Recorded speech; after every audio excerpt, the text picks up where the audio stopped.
In the glory of an ever-growing metropolis Surabaya, there is an educational institution that has existed for many years. Welcome to Stasia Surabaya, a higher education institution with a long history in the educational world.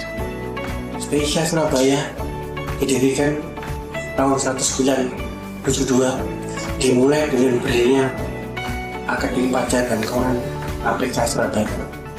Pada tahun 1980, STIPAK berubah menjadi STIKI, Sekolah Tinggi Ilmu Keuangan Indonesia Surabaya. Karena STIKI merupakan bagian daripada ilmu ekonomi, STIKI berubah menjadi Sekolah Tinggi Ilmu Ekonomi Indonesia Stasia Surabaya dan berlangsung hingga saat ini. Assalamualaikum warahmatullahi wabarakatuh. Saya Dr. Anda Endang Dwi Retnani, MSc AKSIE, Ketua Perpendiknas, Perkumpulan Penyelenggara Pendidikan Nasional, sebagai badan hukum penyelenggara pendidikan Sekolah Tinggi Ilmu Ekonomi Indonesia Stasia Surabaya, berkomitmen untuk meningkatkan kualitas mutu pendidikan tinggi melalui kegiatan tridharma yang didukung oleh sumber daya manusia, khususnya tenaga dosen, tenaga kependidikan yang berkualitas, ketersediaan sarana prasarana berbasis IT yang memadai, penguatan di bidang keuangan dan kesejahteraan. Stasia maju, Stasia berdaya saing tinggi, Stasia jaya, jaya, jaya selamanya. Wassalamualaikum warahmatullahi wabarakatuh. Stasia Surabaya offers various study programs in several degrees, starting with the Associate Vocational Degree, Undergraduate, Postgraduate, Doctoral Program, and Accountant Profession Education, PPAK.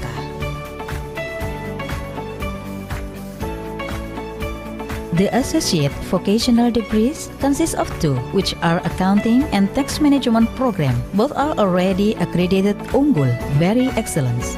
Undergraduate degrees consist of Accounting and Management Program, which is also Unggul, Very Excellence accredited. Stasia has two postgraduate degrees. The first is Accounting, which is Unggul, Very Excellence accredited. The second is Management, which is accredited Baik Sekali, Excellence. For the doctoral degree, Stasia has one study program, Management Science, that is accredited with Baik Sekali, Excellence. Moreover, Stasia Surabaya offers Accountant Profession Education, PPAK, with B accredited. The students will be taught by professional lecturers, including those with master's and doctoral degrees and experienced practitioners. Stasia Surabaya deals with academics, research, and community services as part of Tridharma Perguruan Tinggi, the university's three main responsibilities: education, research, and community service. Stasia organized international conferences and students exchange programs, and invite international speakers and students from several countries. The Stasia Surabaya has various academic facilities to facilitate learning, including laboratories for tax, customs, accounting, capital markets, statistics, computers, and English. In addition, Stasia is also equipped with a complete library, fast internet facilities, language centers, the Indonesian Stock Exchange Investment Gallery, Scientific Journal Institute, Custom Centers, Quality Assurance Center (PPM), LPDE, and many other facilities that support students and lecturer activities. Stasia also has various public facilities, such as mosques, cafes, sports fields, gazebos, automatic teller machines, ATMs, lodging, Hall 1 and Hall 2, and Stasia Primary Clinics in collaboration with the Social Health Insurance Administration Body and Employee Social Security System, BPJS. To continue developing and improving the quality of education, Stasia Surabaya has collaborated with various countries, including Malaysia, Thailand, Timor-Leste, Taiwan, Japan, America, and Australia. Stasia Surabaya enrolls approximately 1,000 prospective new students annually throughout Indonesia. To help new students get to know the Stasia campus completely and prepare them for transitioning to major and independent students, a new students orientation activity titled Introduction to Campus Life for New Students was held. In this activity, new students were also equipped with various relevant materials. It is the era of the Freedom of Learning Independent Campus, MBKM, an independent campus with outstanding students and revolutionary change in higher education. At Stasia Surabaya, we fully understand the importance of this role in encouraging achievement and achieving intellectual independence for students. Here at Stasia Surabaya, the students also have various students' activity units, such as the English Club, choir, the Flag Rising Troops Paskibra, the Students' Regiment Unit Menwa, dance, and many more. These activities support students' interests and talents in various fields. Halo, perkenalkan nama saya Esther Trifunenau, saya dari Sorong, Papua. Saya merupakan seorang alumni S1 Akuntansi dari Stasia Surabaya yang merupakan salah satu perguruan tinggi terkemuka di Surabaya. Saya mendapatkan banyak pengetahuan dan pengalaman berharga dalam bidang akuntansi. Namun, perjalanan saya tidak sampai di sana. Saat ini saya sedang melanjutkan pendidikan S2 saya di Stasia Surabaya dengan program Magister Akuntansi. Keputusan saya untuk melanjutkan studi di Stasia karena kepercayaan saya terhadap institusi ini. Saya bangga menjadi mahasiswa Stasia. Terima kasih. Pada hari ini tentunya sangat bersyukur telah menempuh pendidikan yang sangat luar biasa di program manajemen S3 Stasia Surabaya. Banyak suka duka yang saya alami dan tentunya program ini memberikan dampak yang sangat signifikan bagi saya pribadi maupun di institusi saya. Semua ini ditunjang dengan sivitas akademika yang ada di Stasia Surabaya yang begitu sangat luar biasa membimbing, mengasuh dan juga memberikan arahan kepada kami sehingga memudahkan kami di dalam menyelesaikan pendidikan ini. Pendidikan ini memberikan institusi yang baik buat kami dan juga di lingkungan pekerjaan kami sebagai pemerintah berefek dengan sangat luar biasa terhadap pendidikan yang kami lakukan. Sukses selalu untuk kita semua di dalam menempuh pendidikan. Tidak ada yang tidak bisa, asal ada usaha dan jerih payah dan keinginan yang keras untuk menyelesaikan pendidikan. Pasti kita bisa. Assalamualaikum warahmatullahi wabarakatuh. Saya Muhni, salah satu alumni dari Angkatan 9 Stasia. Saya telah menimba ilmu di Stasia kurang lebih 5 tahun. Saya juga menduduki beberapa tempat baik pimpinan di unit kerja, kepala dinas dan lain sebagainya. Dan terakhir saya menjabat sebagai wakil bupati dan saat ini juga menduduki jabatan pelaksana tugas bupati. Alhamdulillah kami melihat saat ini perkembangan yang ada di Stasia ini sangat luar biasa. Alhamdulillah selama saya menempuh pendidikan di Stasia sudah banyak yang kami peroleh dan manfaat sekali dalam menjalankan tugas-tugas di pemerintahan. Assalamualaikum warahmatullahi wabarakatuh. Visi Stasia Surabaya menjadi perguruan tinggi penyelenggara pendidikan tinggi secara kreatif dan inovatif dalam pengembangan ilmu pengetahuan dan teknologi bertaraf nasional dan internasional yang berkualitas dan bermartabat. Capaian Stasia tingkat nasional dan internasional mendapat penghargaan sebagai perguruan tinggi urutan ke-78 dari sekitar lebih 4.000 perguruan tinggi se-Indonesia hasil klasterisasi perguruan tinggi oleh Kemendikbudristek. Pada tahun 2012, 2020, dan tahun 2021, sesuai keputusan Kepala LLDT Wilayah 7, Stasia menjadi sekolah tinggi terbaik peringkat 1 se-Jawa Timur atas penghargaan Aku Anugerah Kampus Unggulan. Selanjutnya pada tahun 2022 memperoleh peringkat 2 bidang pelaporan pendidikan.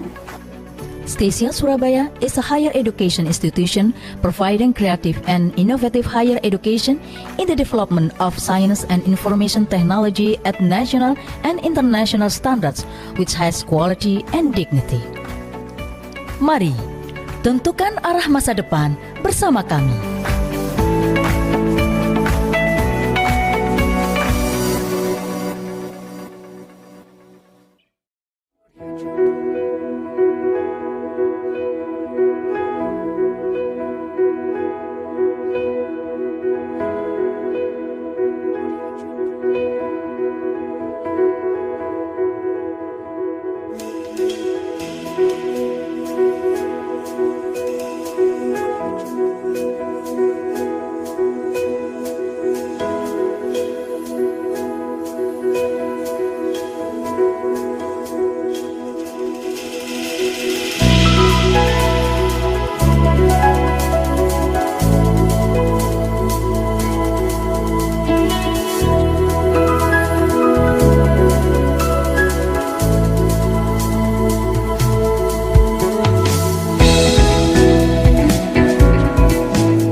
Selamat datang di Klinik Pratama Stasia Surabaya.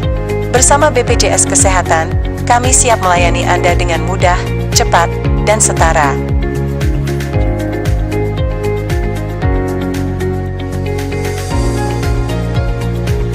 Sebagai fasilitas kesehatan tingkat pertama, Klinik Pratama Stasia Surabaya menawarkan pelayanan rawat jalan yang komprehensif dan holistik.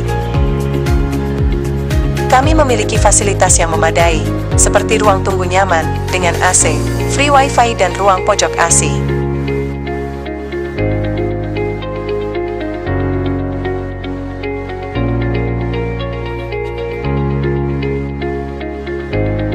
Dokter dan perawat kami selalu siap memberikan pelayanan terbaik, serta informasi terbaru seputar kesehatan Anda. Kami juga menyediakan layanan terapi terkini, memastikan tepat pasien, tepat lokasi, dan tepat tindakan. Dengan gotong royong, kami siap melayani semua peserta BPJS tanpa diskriminasi dan bebas dari biaya tambahan. Efisiensi waktu adalah prioritas kami, dengan layanan pendaftaran online dan offline yang memudahkan pasien.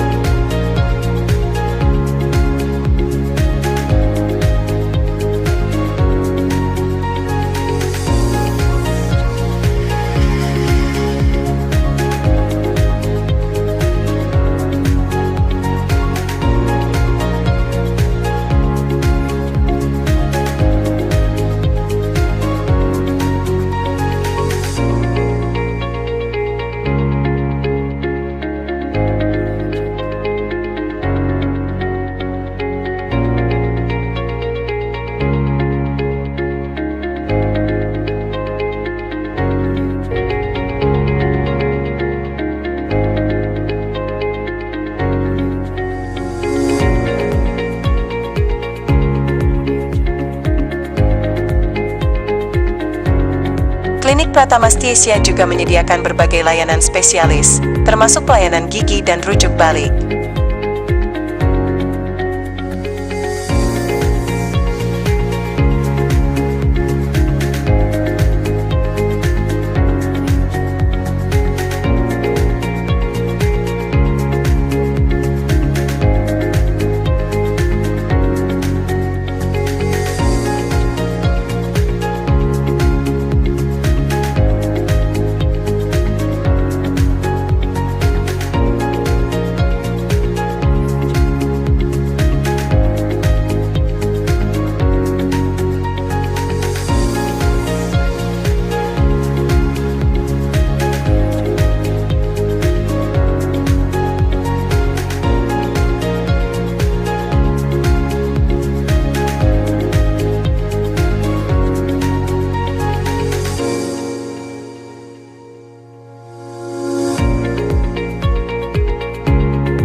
Klinik Pratama Stiesia telah mendapatkan akreditasi paripurna dan berkomitmen mewujudkan pelayanan kesehatan berkualitas guna mensukseskan transformasi mutu layanan yang mudah, cepat, dan setara kepada peserta JKN. Melalui program pengelolaan penyakit kronis atau Prolanis, kami mendampingi pasien diabetes mellitus tipe 2 dan hipertensi dengan edukasi, senam, dan pemeriksaan kesehatan rutin. Kami juga hadir dengan inovasi pelayanan lansia sehat dan sejahtera, atau Pelan Saja, untuk lansia yang tidak dapat berkunjung ke klinik. Pemeriksaan lengkap dan pengantaran obat langsung ke rumah mereka.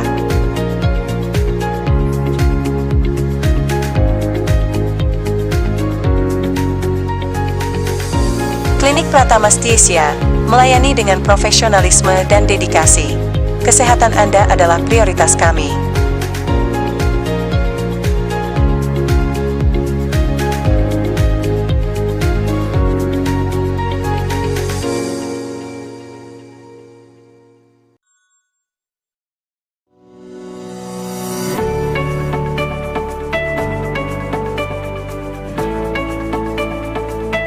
In the glory of an ever-growing metropolis Surabaya, there is an educational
Negara Indonesia dalam pemenuhan kebutuhan masyarakat tidak lepas dari kegiatan ekspor-impor.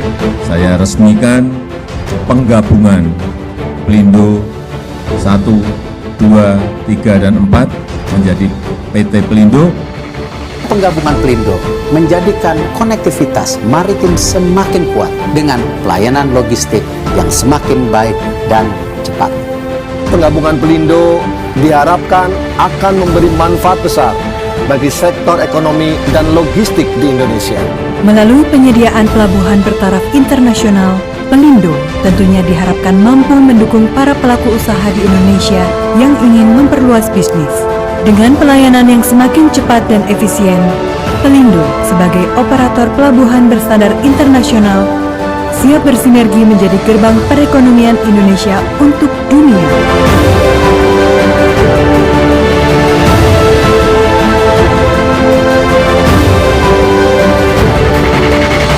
Pelindo, Indonesia Maritime Gateway. Kenalin Oka, pekerja muda banyak pengennya. Makanya Oka pakai Wonder by BNI.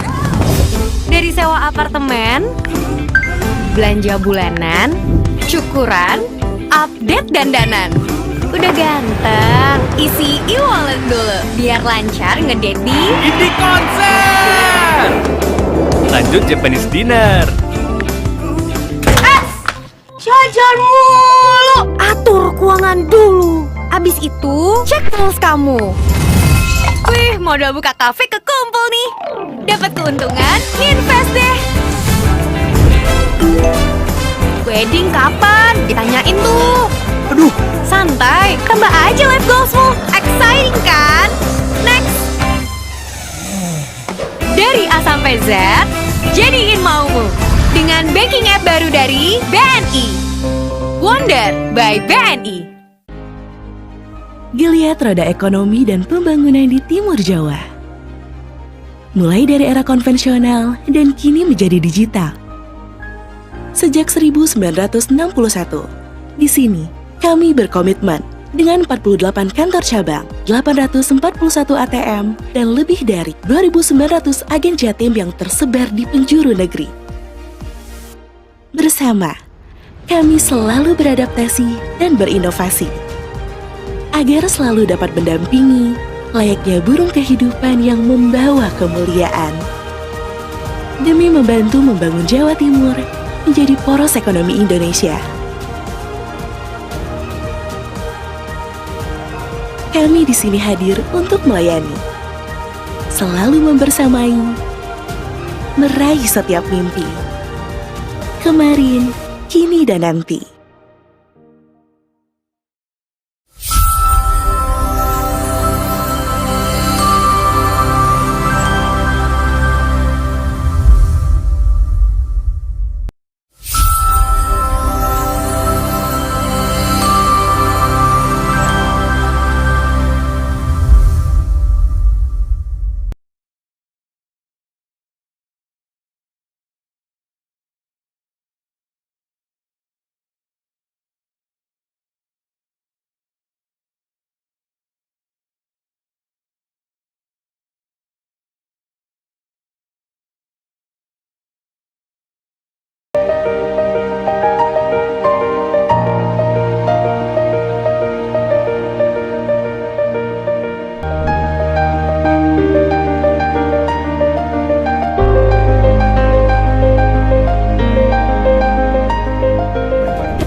In the glory of an ever-growing metropolis Surabaya, there is an educational institution that has existed for many years. Welcome to Stasia Surabaya, a higher education institution with a long history in the educational world. Stasia Surabaya didirikan tahun 1972, dimulai dengan berdirinya Akademi Pajak dan Keuangan APK Surabaya. Pada tahun 1980, Stipak berubah menjadi STIKI, Sekolah Tinggi Ilmu Keuangan Indonesia Surabaya. Karena STIKI merupakan bagian daripada ilmu ekonomi, STIKI berubah menjadi Sekolah Tinggi Ilmu Ekonomi Indonesia Stasia Surabaya dan berlangsung hingga saat ini. Assalamualaikum warahmatullahi wabarakatuh. Saya Dr. Anda Endang Wiretnani, MSc AKSIE, Ketua Perpendiknas, Perkumpulan Penyelenggara Pendidikan Nasional, sebagai badan hukum penyelenggara pendidikan Sekolah Tinggi Ilmu Ekonomi Indonesia Stesia Surabaya, berkomitmen untuk meningkatkan kualitas mutu pendidikan tinggi melalui kegiatan Tridharma yang didukung oleh sumber daya manusia, khususnya tenaga dosen, tenaga kependidikan yang berkualitas, ketersediaan sarana prasarana berbasis IT yang memadai, penguatan di bidang keuangan dan kesejahteraan. Stesia maju, Stesia berdaya saing tinggi, Stesia jaya, jaya, jaya selamanya.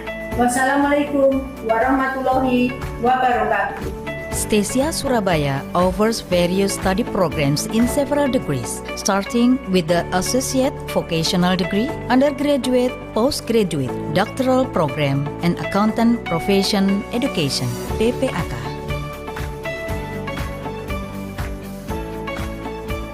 The Associate Vocational Degrees consist of two, which are Accounting and Tax Management Program. Both are already accredited Unggul, Very Excellence.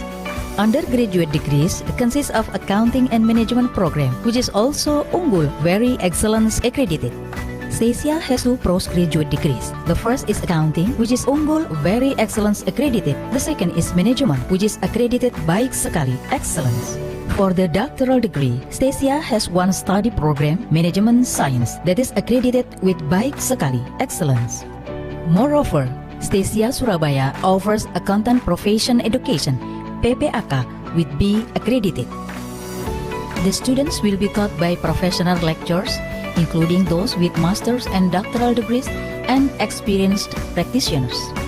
Stesia Surabaya deals with academics, research, and community services as part of Tridharma Perguruan Tinggi, the university's three main responsibilities: education, research, and community service. Stesia organized international conferences and students exchange programs, and invite international speakers and students from several countries.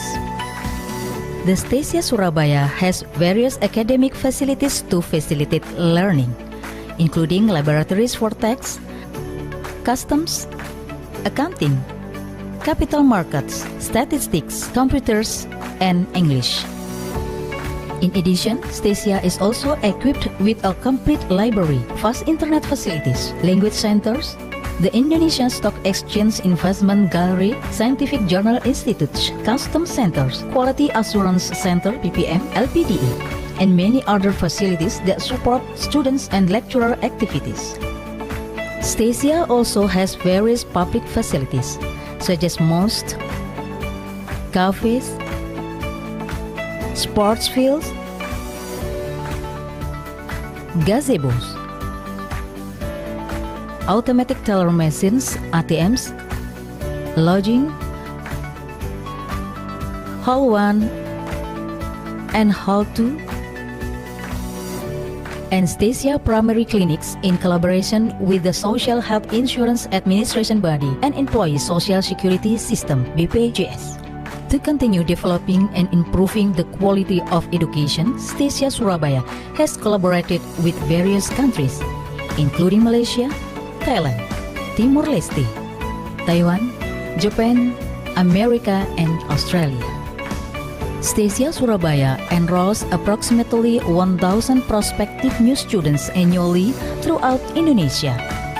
To help new students get to know the Stesia campus completely and prepare them for transitioning to major and independent students, a new students orientation activity titled Introduction to Campus Life for new students was held.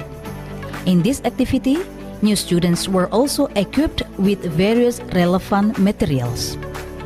It is the era of the Freedom of Learning Independent Campus, MBKM, an independent campus with outstanding students and revolutionary change in higher education. At Stesia Surabaya, we fully understand the importance of this role in encouraging achievement and achieving intellectual independence for students.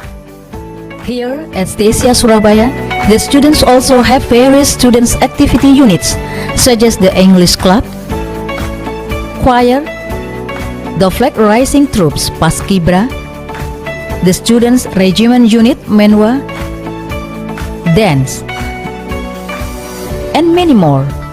These activities support students' interests and talents in various fields. Halo, perkenalkan nama saya Esther Trifunenau, saya dari Sorong, Papua. Saya merupakan seorang alumni S1 Akuntansi dari Stasia Surabaya yang merupakan salah satu perguruan tinggi terkemuka di Surabaya. Saya mendapatkan banyak pengetahuan dan pengalaman berharga dalam bidang akuntansi. Namun,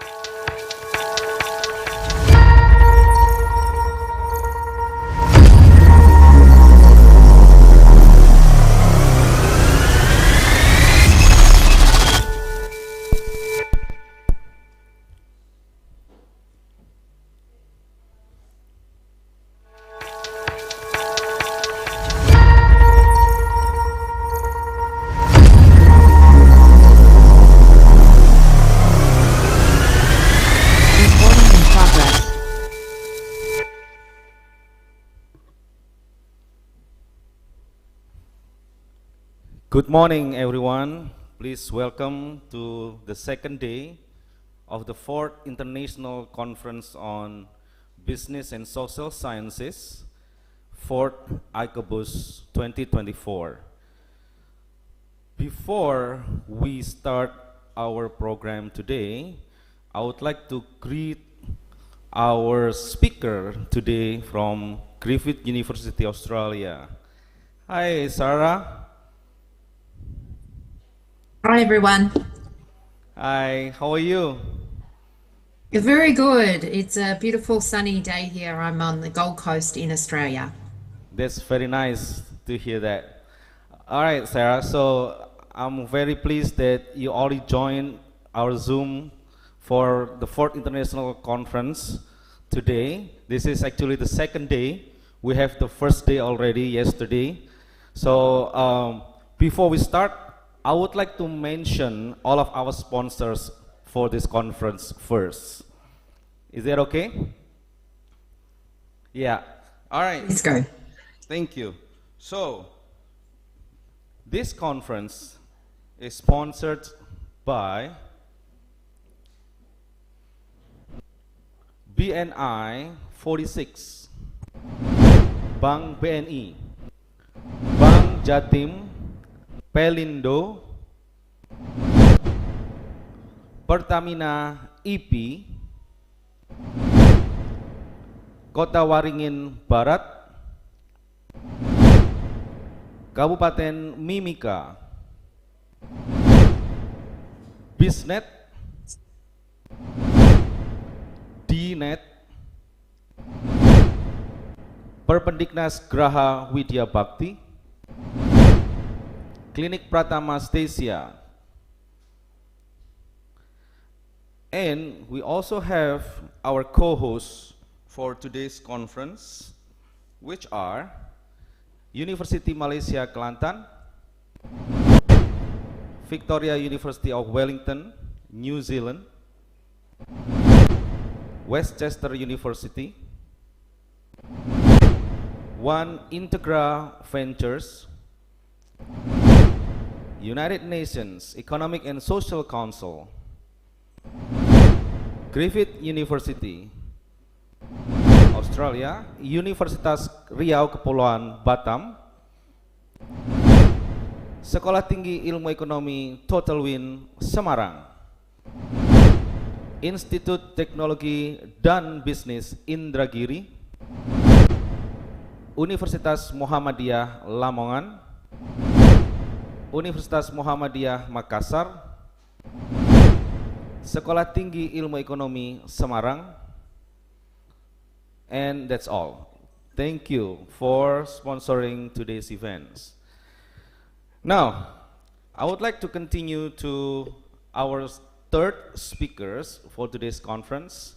So, please join in the room. Welcome, Sarah Gardner, Professor Sarah Gardner.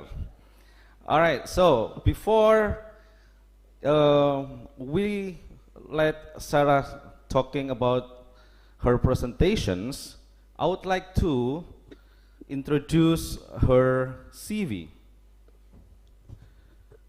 Dr. Sarah Gardner is a leading expert in tourism with a PhD in marketing. As the director of the Griffith Institute for Tourism and a professor in tourism, she brings a wealth of experience from both the private and public sectors of the Australian tourism industry. Her research featured in the top tourism academic journals, explore travel consumer behavior, experience design and innovation, and she has authored several book chapters.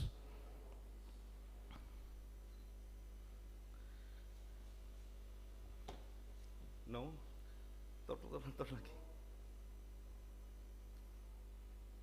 Yeah.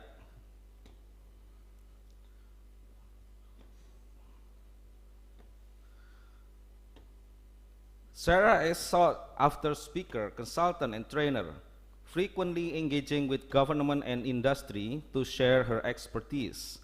Her research interests focus on youth tourism and emerging travel trends, reflecting her passion for shaping the future of the industry. In addition to her academic and professional roles, Sarah is a graduate of the Australian Institute of Company Directors. She serves as a non-executive director for Australian Regional Tourism and the Risk and Governance Committee for Basketball Australia, demonstrating her commitment to effective governance and strategic oversights. Please welcome Professor Sarah Gardner. And the time is yours, Sarah. Thank you so much for your very kind introduction. I'll just take a moment and share my screen. If you can just confirm that you can see that now. Yes, thank you. Yes, okay, great. Thank you. Thank you so much. And what a pleasure it is to join your international conference on business and social sciences today. As mentioned in the introduction, my name is Sarah Gardner. I'm the director of the Griffith Institute for Tourism. Griffith has one of Australia's largest research tourism institutes with over 60 academic members and 60 PhD students studying and researching tourism in Australia. We're also ranked #1 in Australia and #4 in the world for tourism and hospitality universities. So it's my pleasure to join you today for our conference. Griffith University does a lot of work in Indonesia as part of the Australia Awards International Short Course in Sustainable Tourism Management. We've delivered 8 courses for Indonesia and have over 200 alumni across Indonesia that has completed that international short course. We also have a number of PhD students studying their PhD under scholarships from the Republic of Indonesia, and I'm going to talk about some of that research today. One is around travel vlogs. My other Indonesian PhD candidate is doing some work around sustainable tourism in Komodo National Park. So I've had a lot of involvement with tourism in Indonesia over many years, and so I'm very excited to present to you today. I'm going to particularly focus on digital transformation of tourism marketing and the visitor experience, tying into your theme for your conference today. As I mentioned earlier, I'm located on the Gold Coast in Queensland, Australia. You can see there a beautiful picture of our coastline. Like many places in Indonesia, the Gold Coast is a large tourism city.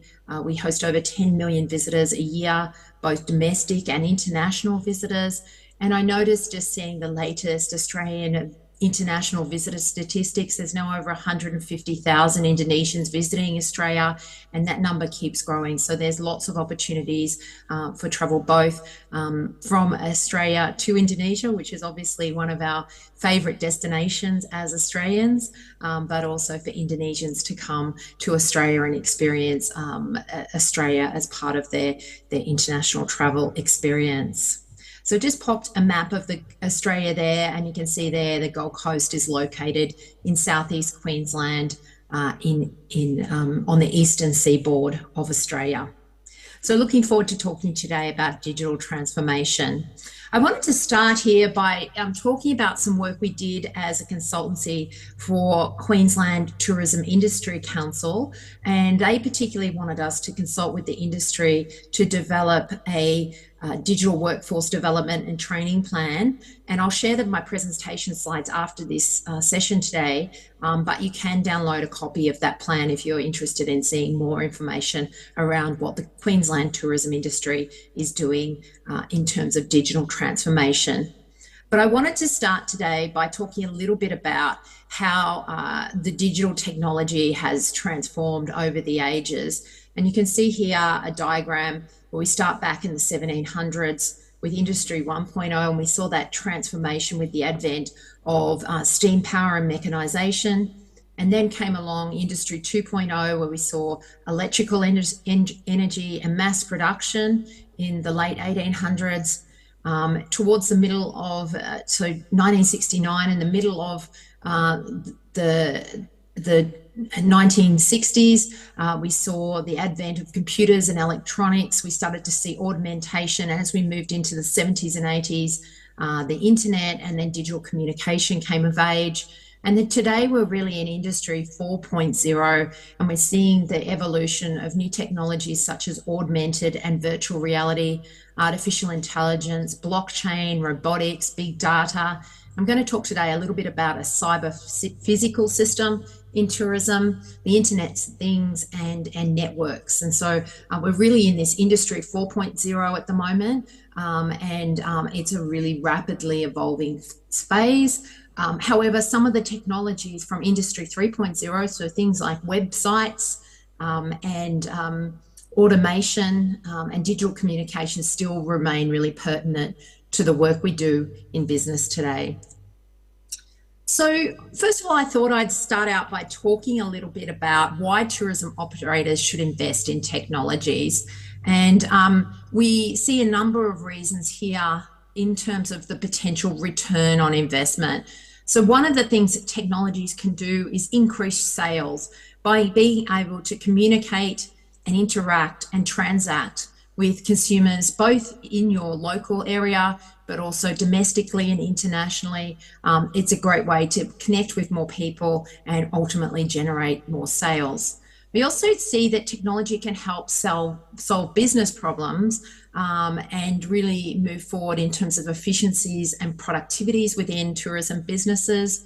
It can also reduce transaction costs. So instead of having someone answer the phone and take a manual booking, which can be quite a high cost, we can now book accommodation and hotels and tour products online, which reduces the transaction costs. Tourism businesses are using technology to gain advantage over their competitors, and we're seeing this particularly with businesses such as TripAdvisor using tools such as AI to start to suggest travel programs of travel, but also travel products, and really making it quite efficient for consumers that go onto their website to really find the right type of experience very easily. You can improve customer satisfaction through better quality experiences. So the more you can know about your customers and tailor and customize the experience to their needs, the increase in satisfaction. We're also using it to improve environmental sustainability. So lots of technologies in terms of monitoring and measuring the waste and energy and water and so forth that tourism uses, and this can create some fantastic metrics in terms of environmental sustainability. And usually, often tourism businesses are innovators in this space to become market leaders and seek that advantage over their competitors. So when we're thinking about technology, we often think about it in a couple of stages. So first of all, identifying the business problem, then coming up with a technology solution. So what type of solution would be best serviced? Is it augmented reality? Is it a new website? Is it an app? Is it other things that could be delivered through technology? Mobilising resources and then seeking training and support to make sure you get the right type of product, and obviously you have the financial time and human resources to deliver that technology. And so we've just started as part of that digital workforce plan to map the technologies that could potentially be used across the visitor journey. And you may have seen a diagram similar to this before, where we start off by inspiring visitors. We then provide them with some information to inform them. They then hopefully convert that into a booking. They come to our destination or our product and they experience our product. And then we want them to recommend and refer their friends and family, and hopefully also repeat visitation. And then we go back into inspiring them again. So it's sort of this looping circle. And we started to overlay the types of technologies that might be really interactive in terms of mobilising each of those 5 stages. So to give you an example in terms of inspiring, a lot of businesses now are using virtual reality. We're seeing this particularly, for example, used in the cruise industry, where you can go in and have a virtual experience of your cabin, of the cruise ship and so forth. We're seeing it in hotels and other experiential products where virtual reality is becoming a really, really good tool. Then we're talking about inform, and I'm going to talk a little bit more about this later on in my presentation, how we can use peer-to-peer content and websites to really inform people. And then obviously a key part of the visitor journey is booking. And so hopefully most people have an online booking system with their tourism business. So working through those distribution systems. Some of the newer technologies that are coming online is blockchain and digital currency, such as Bitcoin, using voice recognition to answer phones and take bookings, and smartphone apps. And then the experience. So we've seen robots used in hotels, both as concierge and, baggage and food and beverage attendants, augmented reality, cyber physical systems, and I'll talk about that in just a moment. And then to recommend. So how do we actually get our visitors to recommend ourselves? So peer-to-peer content, and then also big data. So every time we do anything digitally, we're creating data. And tourism businesses and business more generally is getting better at actually capturing that data and using that to help customers make better choices in terms of their experience, but also to improve their marketing and visitor experience on the ground. So I'm just going to touch on a few things today, just as part of this conference, just to sort of stimulate a bit of discussion amongst the attendees. But this is an example of a cyber physical system. And you may have heard me mention earlier the Internet of Things. And so basically there's all these bits of data and bits of digital content out there in the world of the internet and online. And so this is an Internet of Things. So there's lots of things flying around in the internet. And a cyber physical system is when we start to connect these things up into a system that interacts with each other. So you can see there you've got the cloud and the IoT, Internet of Things. So all of the data goes into the cloud, into the Internet of Things, and connects it up to create a better visitor experience. So this example is, for example, a tour on a bus. And so the Internet of Things would take information from different booking and visitor websites. It might take information around the weather and traffic conditions and so forth. It might have information maybe from personal social media pages or other information that's fed into the system from the guests that will be on the tour. And then it will also have a set tour schedule. And so it'll be able to take all these bits of information and design the tour in a very customized way for the guests that are visiting. So it might mean that you go on a different route, or you stay longer at a particular experience because that matches up with the weather conditions or what your guests are liking. And so that will create this sort of connection of different pieces of data into a cyber physical system. Moving forward, we'll also be able to use things like facial recognition to monitor emotional reactions as the people sit on the bus, to monitor, are they bored? Are they excited? Are they happy? And so the tour guide we'll be able to redesign the experience based upon that real-time live data as to how their guests are feeling. We can also adjust cabin control, climate control, interior lights and windows, maybe to brighten the light if we want people to feel sort of happier or more awake, or maybe to darken things when people are feeling like they want to have a rest and a bit of a relax. So we can put all of those things together. We may also be able to, using image recognition, to identify different wildlife along the tour. So as they're driving along the road, they might see, in Australia, they might see a kangaroo. In Indonesia, they might see, a group of monkeys. And so they'll be able to alert the guests that this wildlife is passing as they pass by as well. So it offers some interpretation. So that's what we're going to move towards in tourism, where we'll have many different data sources collecting up in the cloud, in the Internet of Things, and this will create this cyber physical system. So a digital system that delivers a physical experience. I want to talk a little bit more now around digital marketing, because it's one of my favorite topics, and I hope you enjoy this as well. So just wanted to start with the basics about the how, the why, and the what. So in terms of the how, different types of marketing might be online marketing, mobile marketing, social media marketing. So there's a number of different ways in which we communicate with consumers online. And what we are aiming to do is to build direct customer engagement and build online communities. So marketing is all about building networks and communities rather than just pushing messages such as traditional advertising, say on broadcast media like television or radio, where we're just pushing the messages out there. In online digital marketing, we're really trying to create that interaction, that engagement, and build communities. So digital marketing is all about marketing using the internet and digital devices. So we'll talk a little bit more about that. It's just a bit of an introduction there. So some of the benefits of digital marketing, it can be fast and low cost, and you can also reach a lot more consumers. If you've got, for example, a printed brochure, you might only be able to reach people within your local area. So once they're in the destination, but if you've got a website, social media pages and so forth, you can talk to a lot more customers.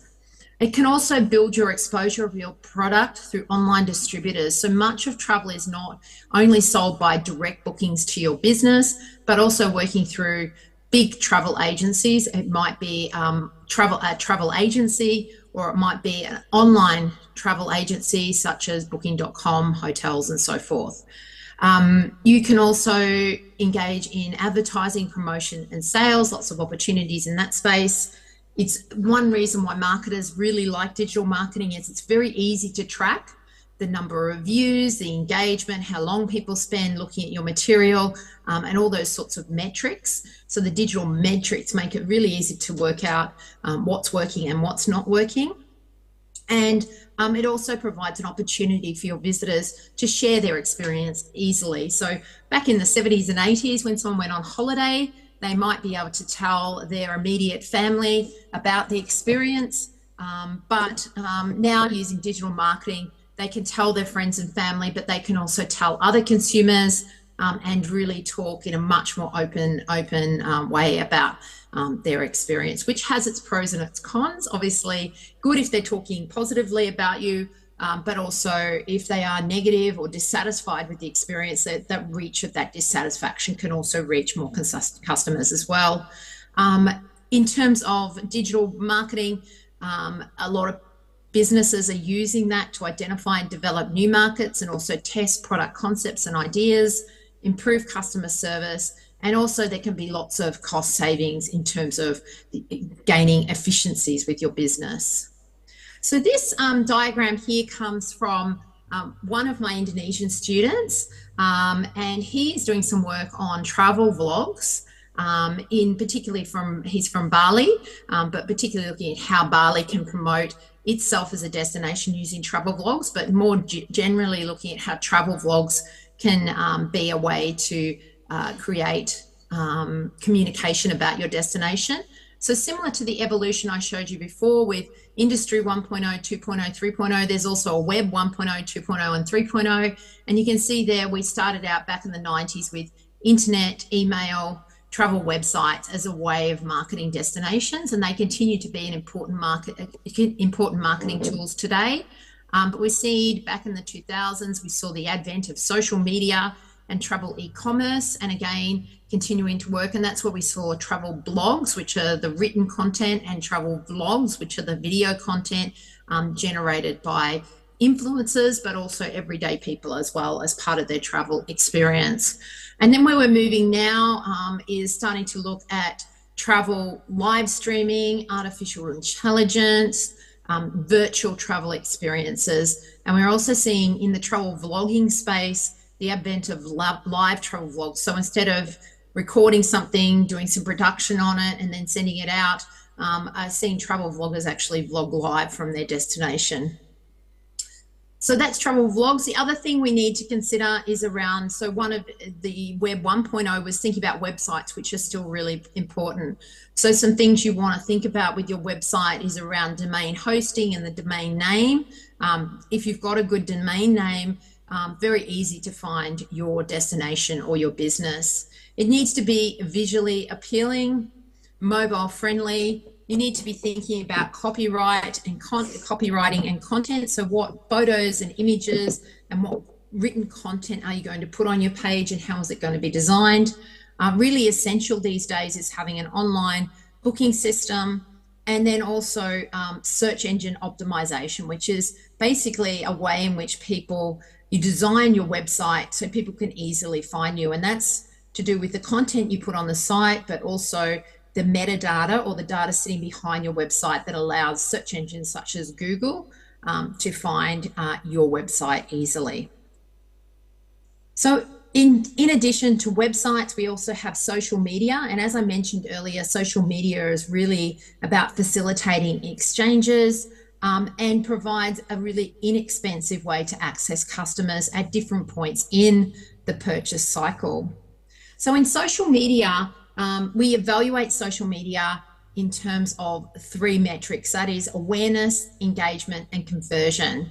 So first of all, you want to get awareness of your social media pages, who are your current and potential audience, understand how your customers interact with that content, and then trying to work out metrics in terms of your social media engagement. So social media metrics can be a really good way to work out how many customers are just coming in and viewing your social media content. Are they actually leaving a post or commenting on it or liking it? And then are they actually being converted into a booking, for instance? The other area that's really emerging is really strong. So in the past, marketers controlled the message through advertising and promotions, but we're seeing an increasing use of user-generated content. And this is being generated both by companies as a way of better communicating and networking with their customers, but also by the customers themselves.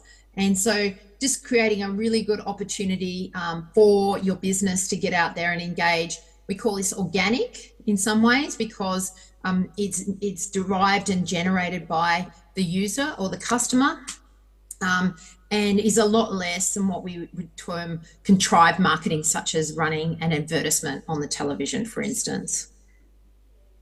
One of my other PhDs, Victoria Chen, is doing some work on foodstagramming. So I don't know if you foodstagram or not, but this is where you go out and dine, or you maybe eat at a friend's place or at a family's house, and you take a picture of that food, and then you produce a post about it. And so she's been doing some really interesting work around the behavior is called foodstagramming, where you go online and post. There are influencers and people that do this in a professional way, and there's also amateurs that obviously do it as part of their own enjoyment and pleasure. And she's looking at a couple of things around that, looking at the dining goal. So what was the purpose of the dining experience? She's looking at how consumers use that type of post to vicariously express themselves, maybe their own image and the types of experiences they're engaging in. We're also doing some work at the moment about the different presentation of the food and aesthetic appeal, so how it is presented and how tasty and interesting it looks in terms of the dish. And then also the post popularity. So how much are people engaging with the post, liking it, reposting, commenting on it, and sharing it and so forth. So some really interesting work in that space.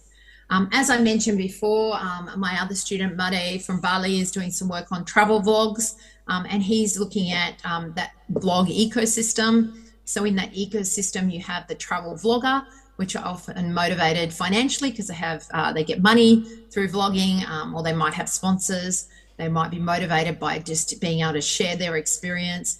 And some vloggers become very famous and gain popularity. You've then got the viewers of the vlogs, and people watch vlogs for many different reasons. It might be to get inspiration for travel, to be entertained, to find discounts or other information, or maybe to comment and share. And then we have the destination marketers that are also part of this vlogging ecosystem, and they're working with the travel vloggers to really raise their destination awareness, educate the market, stimulate visitor intention, and enhance the brand image. And so both of the destination marketers and the vloggers often work in synergy to create content that is obviously viewed by the viewers, and as much engagement and popularity of that post obviously improves the impact of that particular vlogging experience. So I hope that's been a good oversight of some of the developments in terms of marketing, tourism marketing and visitor experience. There's lots of technology innovations and digital transformation happening in this space. And I thank you very much for the opportunity to speak today, and I welcome any questions you might have. That's a great presentation, Sarah. Thank you very much for sharing.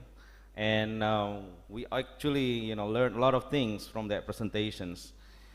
I can summarize that the businesses, especially the tourism operators, they need to invest in technology, especially to increase sales, solve business problems, increases efficiency and productivity, reduces transaction costs, gains advantage over competitors, improves customer satisfaction through a better quality experience, reduces resource use to improve environmental sustainability, builds reputation as an innovator and market leader. Is that correct? Correct. Yeah, some really good reasons to get involved in the technology evolution. Yes. So basically nowadays, businesses need to adapt to technology to survive. All right, well, I open any questions for the participants in this room. Do you have any questions for Professor Sarah? All right, so do you still have time to stay in the room, Sarah? Absolutely, yes, I'll be here for a little while. Okay, thank you very much. So if there is no questions, then I will go to the next speaker. Then after the next speaker, then we can, both of you can probably answer any questions that the participants have. Okay, so please stay in the room. Thank you, Sarah. All right. Thank you. You're welcome. All right, so we will go to the next speaker.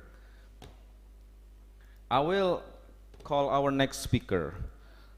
And is Mr. Farhan Shah already joined the link, yes, the Zoom? Yeah. You mean? Oh, okay. Yes. Dr. Farhan Shah, how are you? Pretty good. Pretty good. Alhamdulillah. Okay. That's good. That's nice for you to join this room today. So, I would like to introduce Dr. Farhan Shah before his talk. So, Dr. Farhan Shah is the CEO of One Integra Ventures from January 2015 to present. And he also used to be the board of advisor for Formula E Racing Jakarta in Indonesia from January 2022 until December 2022. And well, he has actually a long list of experiences, but I can just summarize his education. He earned his doctoral degree from Stasia Surabaya, and also from December 2017, he also used to be the doctoral candidate from Binus University, Master of Science in Finance from American University, and Bachelor of Economics from Trisakti University. So, without further ado, I would like to welcome Dr. Faransha. The time is yours. Thank you, Pak. Good morning, everybody. Let me prepare my presentation.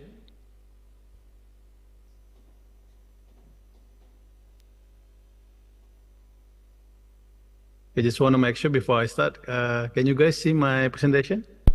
Yes, yes, Okay. Dr. Faransha, that's good. Thank you. Just gonna go straight into the presentation. Thank you, Professor Sarah, for the presentation. I actually saw your presentation. It was very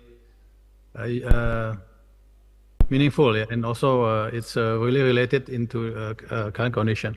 So my presentation is will be focusing on the business side as an entrepreneur and also investment portfolio. I have an investment company focusing on the investment like angel investor, private equity, also doing a pre-IPO and also business advisory for some startup, especially entrepreneur or SME. So the title that I want to share to you is digitalization or die. I think we have seen many companies that not adapt the digitalization and they basically drop the business and then die. The question is how entrepreneurs or business should adapt. So a little bit of my backgrounds. I'm focusing on the entrepreneurship and the digitalization in Indonesia. Yeah, I'm part of some organization as a chairman, and also have some startups also related to entrepreneurship. So some of my news articles you can see from the Googles. Yeah, I'm engaging some with the governments. Yeah, and also I think last events that I think is pretty big and also worldwide is the Formula E. I think that's the first one in Indonesia. Yeah, because I think the electric vehicle is getting big in the world, also in Indonesia. So of course, since it's digital, so I'm just showing my Instagrams. If you guys wanna see it or maybe follow, please do. Also, developing also some of video content. Yeah, I have my Coach Fun Academy, also related to entrepreneurship too. So I think this is the first slide I want to share to participants of this morning conference. Yeah. Why digitalization? I'm pretty sure you guys already have the answer, but maybe it's a bit scattered. Yeah, because about a week ago I give also pretty much same presentation with the students in Binus University. They still not got what it's real. What is when you say about digitalization? What is digitalization? Yeah, so I'm just gonna share to you, some pointers. Yeah.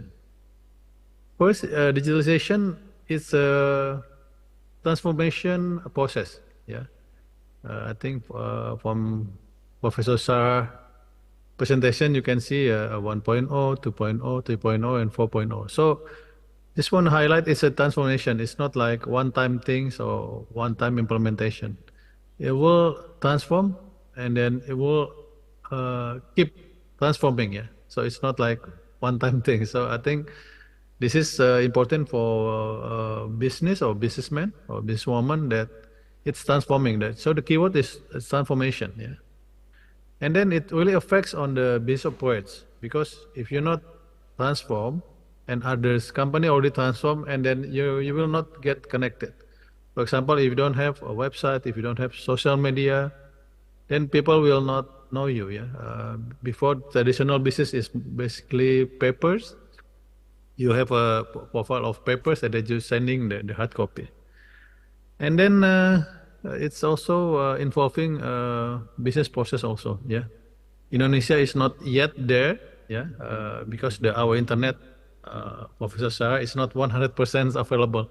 You still can see our words in the big cities, but not yet in the rural, even up in the mountain, yeah, or down in the valley. So it's there yet for big cities, but not 100% covered. So it's a still challenge, especially for entrepreneurs when they don't have internet, but they want to go digital. And then we saw or we heard or even we see this wonderful or viral words. Yeah, you can say it's AI, it's IoT, it's a big data. So I'm gonna a bit highlight what are they. Yeah, because many students, many people still have different translation about those three big words. Yeah, and just want to highlight also due to COVID pandemic, yeah, it's a global event. It's everywhere. Yeah, we were worried, we were concerned, but in the point of view of digitalization, it's actually speeding up of digitalization process of the transformation. So, as a businessman, as a investment and business advisory, the question is how digitalization impact business sustainability. Yeah. So the highlight is how you can sustain your business. Yeah. Of course, with the competition and everything. Yeah. So start with if you use digitalization or you implement digitalization, it will have a competitive advantage. Yeah. It's for example, it's real time transaction. For example, yeah. It's of course efficiency and cost saving. Yeah. Improve customer experience. Customer nowadays they don't want to get what you call it the complex. Yeah. In Indonesia you call it ribet. And then last one, sorry, the next one is data-driven decision making and risk management. Yeah. Of course, if you see it, it's pretty simple, but it's not that simple. Yeah. Because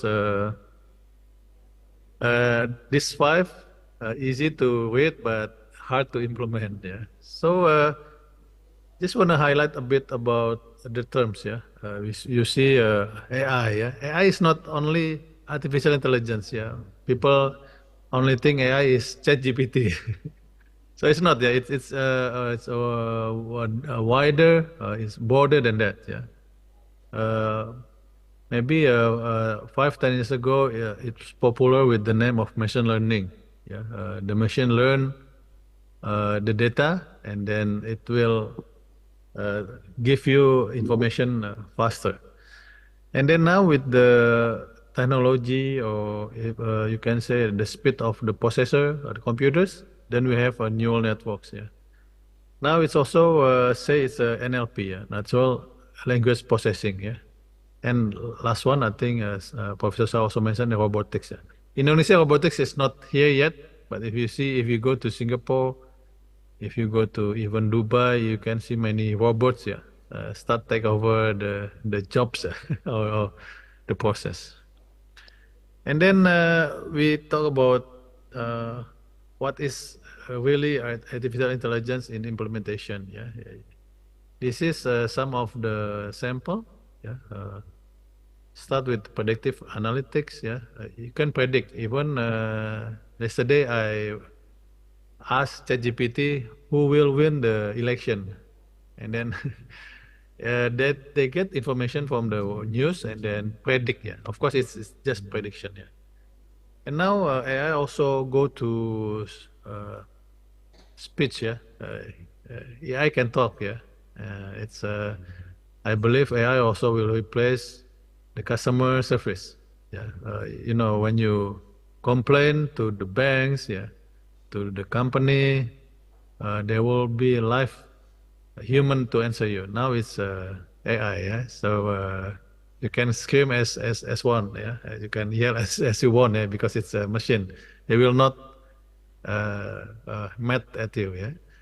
Now I also start with the image recognition, machine vision too, yeah. And if you talk about NLP, of course there will be expert system, planning optimization, and robotics, yeah. NLP basically it's attached to the hardware, yeah. At hardware, then you talk to IoT. So those two now is what you call it, joining, yeah, be in one body, yeah. So now people call it Internet of Things. Internet of Things has AI, has NLP in it, yeah.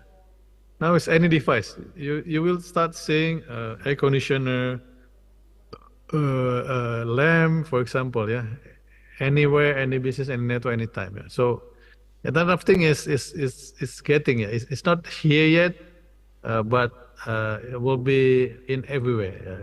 I think the nearest one, if you go to Singapore, IoT is like everywhere. I went to one hotels in Singapore, and only two persons that helping me here, because the rest is pretty much automation. Yeah, yeah. It's now even the car is self-driving. Yeah.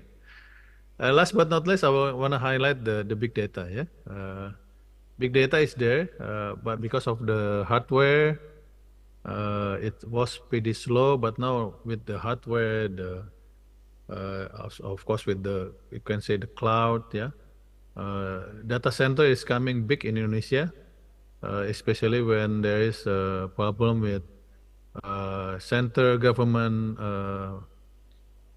data center, yeah, and then now I think all the institution must have backup data, yeah, recovery data center, or you can call it RDC.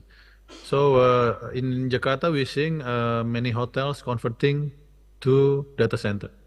I think it's a good thing for digitalization or technology. Of course, the challenge is it's still as of now only for big cities, especially in Jakarta. But I think it will be duplicate. And now we have new presidents, we have new ministry, so I think it's gonna be accelerate even faster. Yeah.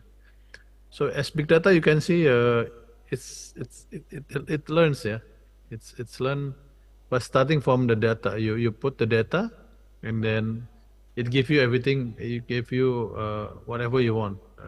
The front end is the AI. You can say ChatGPT, for example. The front end is e-commerce. Yeah. The front end is online booking, for example. Yeah. Even now, if you buy GoFood, it tells you what did you order, yeah, what were your last order, yeah, it giving you your previous data, yeah. So of course there are good side and bad side. Yeah, good side, of course, it help you if you don't remember what did you order for the food or the coffee like the past 2 weeks, you can see it as a history. But maybe the downside, then people will understand or know what's your behavior, yeah. So they know what kind of people you are. So it's a good and bad side. Yeah. It's really depend how we see this digital technology. Yeah. Of course, this is some of the topic we can discuss further during the Q&A session. Just gonna go really quick on the theories. So there are theories, old theories that saying that there will be disruptive innovation, yeah. There will be diffusion of innovation. There will be resource-based view. Of course, I will not detail this, yeah. But basically, for all the participants, the theory is there. It just now is us to start adapt, yeah, or start making a grip of this technology. Yeah, just some samples. Yeah, I think it's very much popular. Yeah, Netflix versus blockbusters. I think especially people that live in US or United States. For me, for 5 years, Blockbuster was really big. Yeah, You go to the stores, you rent it, and you go to your home and watch it. Yeah. Now you don't need it. Yeah. Now you have Netflix. Yeah. Even my daughters use Netflix. No need for the box. No need for the players. I mean the machine. Yeah. You just click to the internet and you have Netflix. Yeah. And you have Tesla, of course. Tesla is not big yet in Indonesia because it's very expensive. For the cars, it's type as a expensive car. So the taxes are like 3 times. So it's not there yet. But we see China cars coming in. Yeah, cheaper but still expensive. So electric cars in Indonesia, the challenge is still expensive. Even the government give incentive or give backup regulation, but it's still not there yet. And then Amazon, yeah, Amazon. There are some company like Amazon in Indonesia. I think the big one is Telkom, yeah, but not worldwide yet. It's still for local, yeah. So this is just highlighted what happened when you don't apply it or implement the digitalization. Yeah, Blockbuster was heavy that time. Yeah, I remember I went to US, 97. Everything's Blockbusters. Yeah, all corners. Yeah, we don't have Netflix. We don't even have social media that time. Yeah, but they didn't change. Yeah, they keep the traditional business and they die. Yeah, and of course there are Netflix and else. Yeah, they are not only Netflix. Yeah. Netflix is one of the examples. So electricity is coming. The interesting part is not the machine. Yeah, I mean the electricity. The interesting part is the digitalization. Now, if you go into the car, you can see big screen, small screen, yeah, like computers in your car. Yeah. It's like you're talking to your laptop, talking to your tablet, yeah. But again, Tesla is still expensive in Indonesia, so you see very few of Tesla, yeah. BYD is coming, yeah. Some of Korean, yeah, Ioniq, I think, also coming, but still expensive, yeah. Still expensive. So gas car still here with the traditional one. Some start. Combining, yeah, they call it hybrid, yeah. But yeah, it will take a while. I think it's depend on the car price itself, yeah. So it will be integrated, yeah, AI, IoT, and data. So you can imagine while you're sitting in your car, the electronic car, the EV car, and then with your big screen. You can communicate, you can do analysis, you can watch Netflix, yeah. So it's like bringing your TV or your laptop in your car, yeah.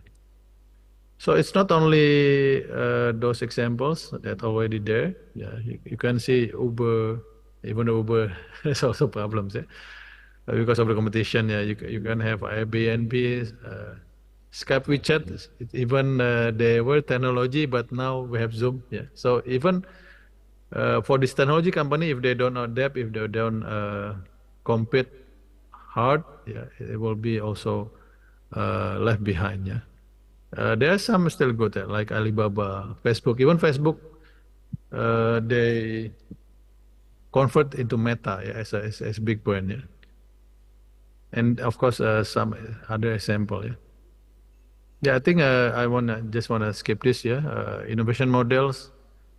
It's their process, yeah. It depend on the platform, the cities, the profile, yeah, of the individual, yeah. Yeah, this is just a resource base. You can see for the company to adapt, it will needed resources, yeah.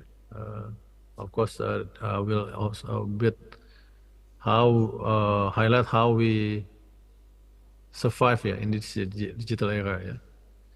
So before we start, all the entrepreneurs, all the businessmen must highlight that is a necessity. It's a must, yeah. It's not an option. You can highlight a survival strategy. You will die, of course, yeah. in a business, yeah, not the not your life. Your business will die, yeah, because of you cannot compete without digitalization, yeah. Consumer expectation also getting high, yeah.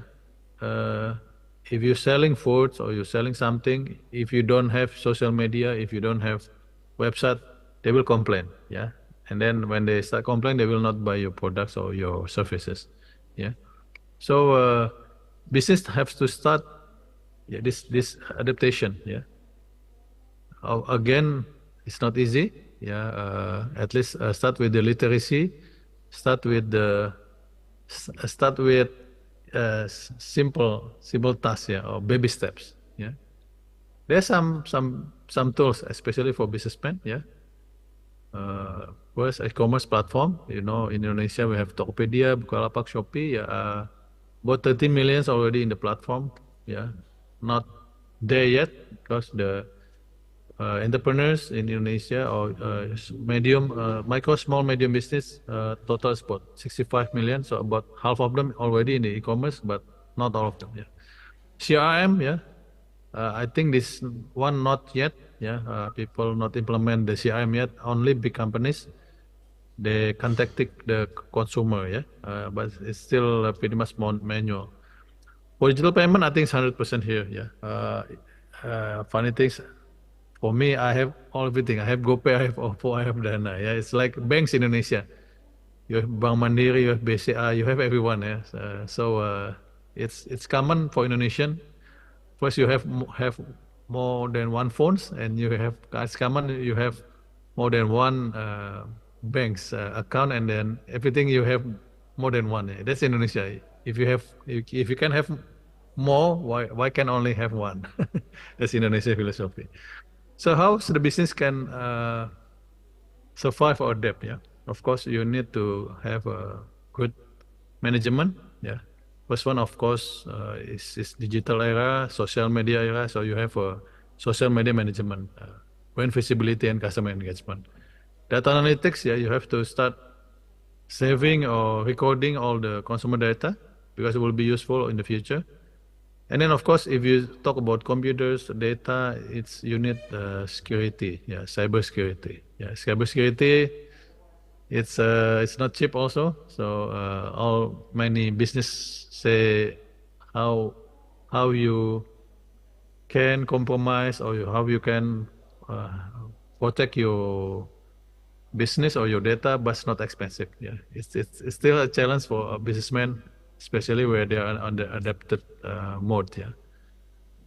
So I think this is my end of slide. Yeah. Where do you start? Yeah, start with high impact, low cost tools. Yeah, again with AI or with used to be you ask Google. Yeah, not no more you ask Google. You now ask ChatGPT.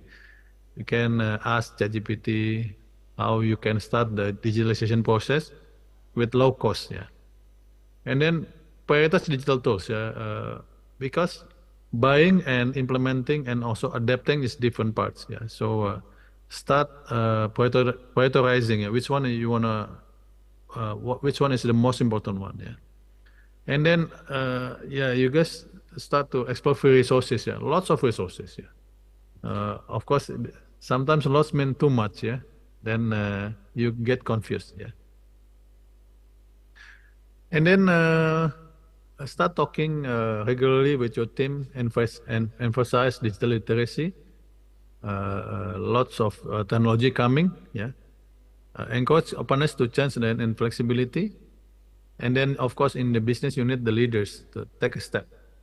The thing is, in Indonesia, there are leaders that still old, yeah, old and then not into technology yet. That's a challenge. And then the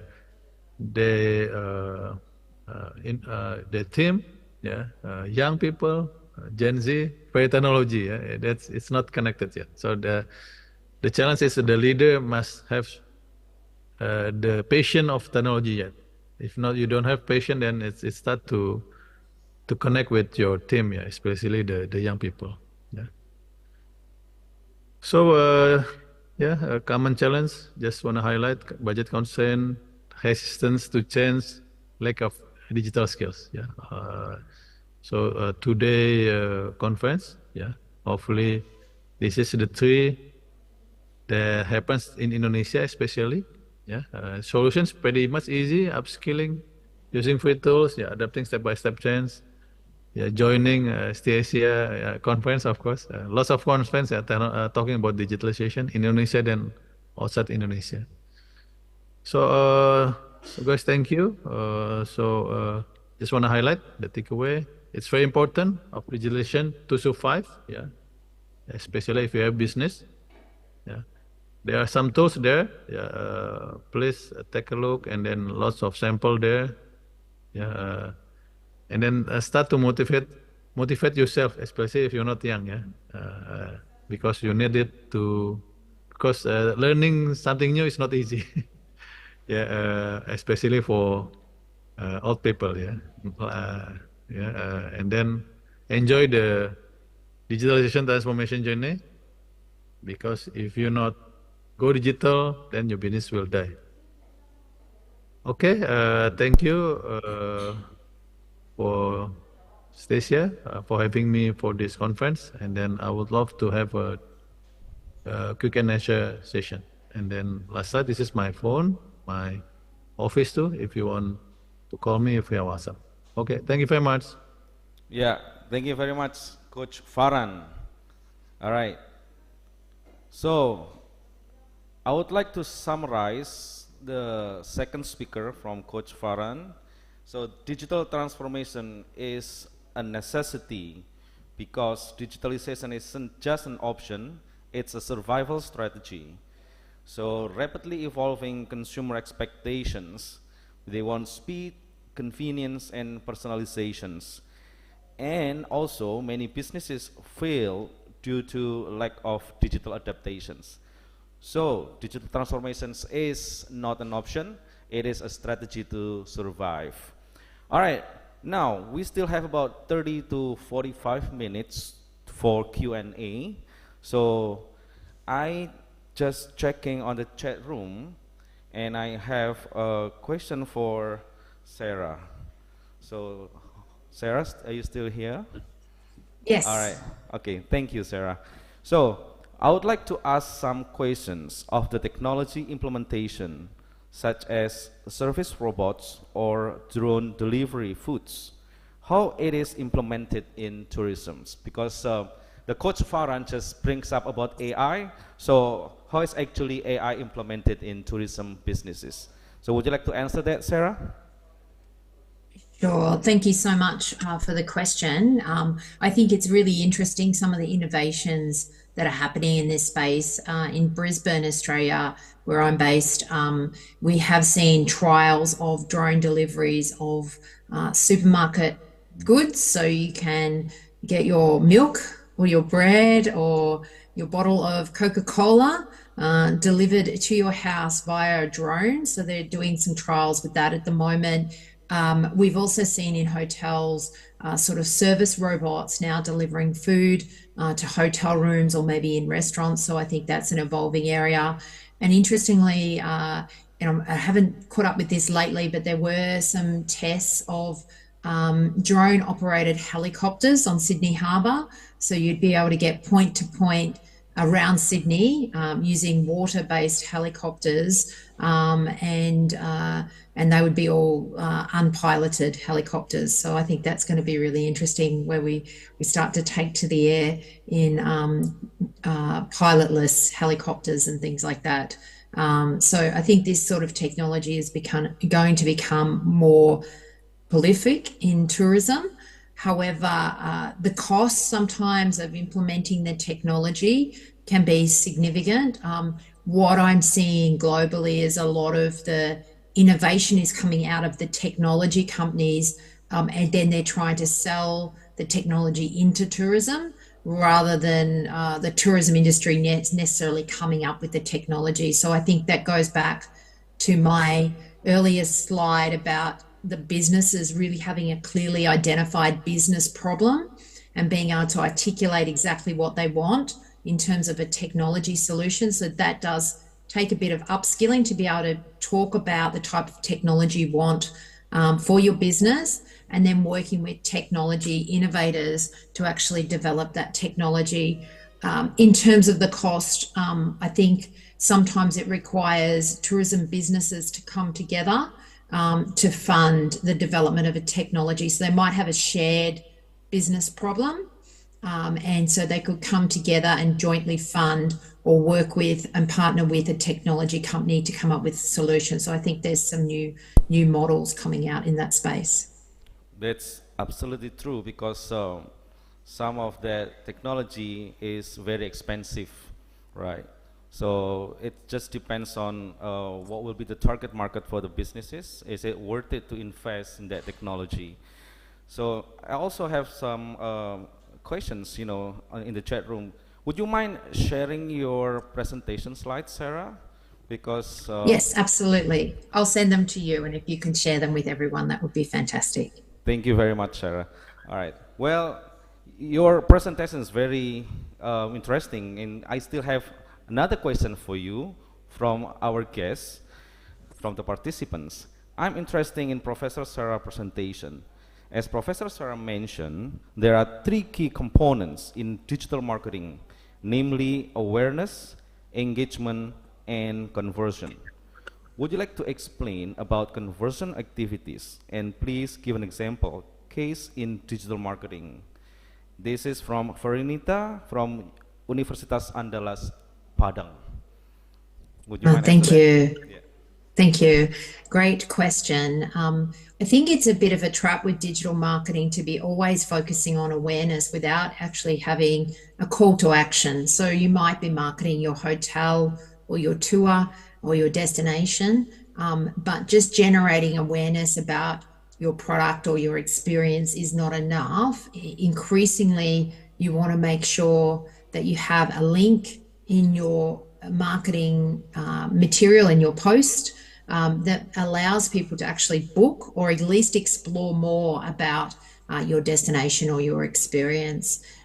So just generating awareness is nice to have, but actually, the end point, the end goal is not just to generate awareness, but actually convert them into a booking, because otherwise, there's not a lot of return on investment for your digital marketing if you're doing lots of awareness creation, but then nobody's actually booking your experience. So you need to make it easy for the customer to book their experience as soon as they get an interest in it. And often, if they have to go and find the booking site or look up a website or click on different links to be able to find you, they may lose interest. And so making it as easy as possible for them to book it straight away once they see it is a great way to do that.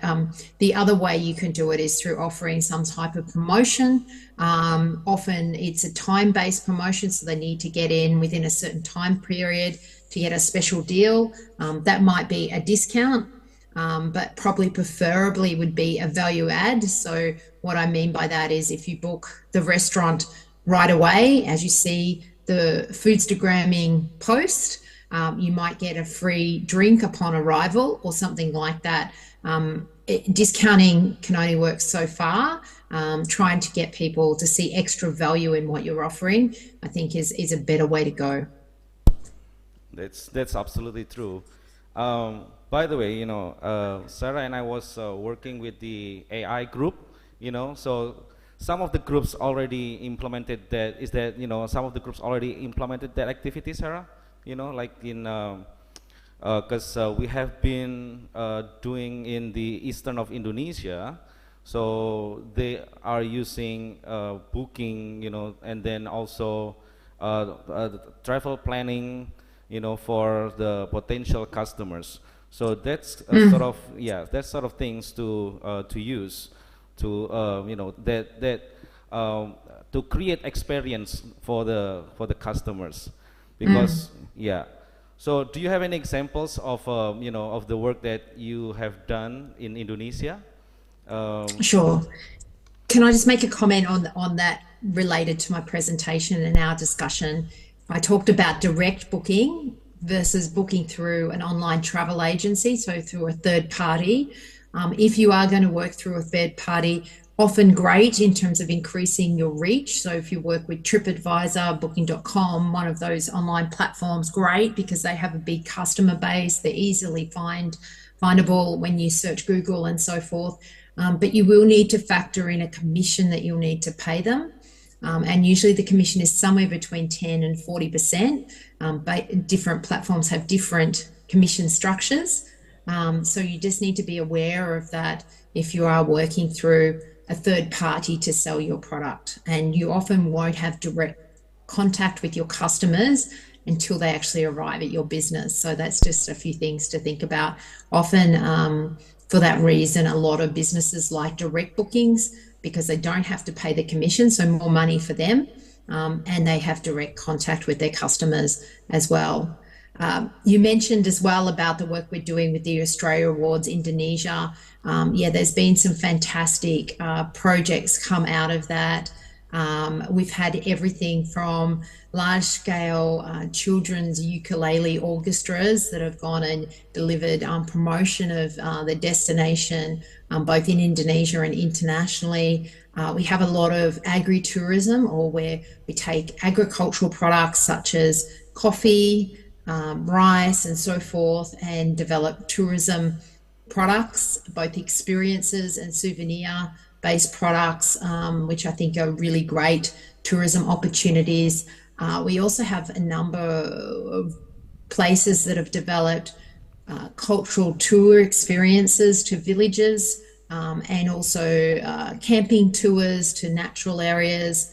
We have a lot of geoparks that have worked on developing nature-based tourism guiding. And so I think there's lots of opportunity in that space to work with community and business leaders to develop up tourism experiences that generate a revenue or an income stream for the whole community, which we talk about it in terms of sustainable livelihood. So, creating opportunities for communities to work together to jointly thrive through the growth in tourism in Indonesia. That's great. It's really nice to hear that, because so some of the participants from AI was actually growing so much, with the help of AI. So it's good. Yeah, we hope to offer another course soon. Hasn't been confirmed yet, but keep your ears out for another course maybe soon. We just don't know yet. We're just waiting to hear. We hope so. So looking forward to joining that. It's a very good program, very exciting.